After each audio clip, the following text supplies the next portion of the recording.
Remember, I'm not telling you to totally abandon your shoes. I'm not telling you to totally run away from your shoes. No. But I'm telling you to try, be intentional, to put down your feet 20 minutes a day and give us your feedback in the comments. What has changed about that low back pain of yours?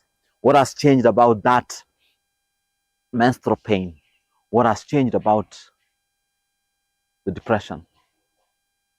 Because here at the Health Farm we say, Mother Nature is the best doctor, and barefooting is the barefoot doctor's prescription. We say keeping it between stretch and relaxation, because pain is not a lifestyle.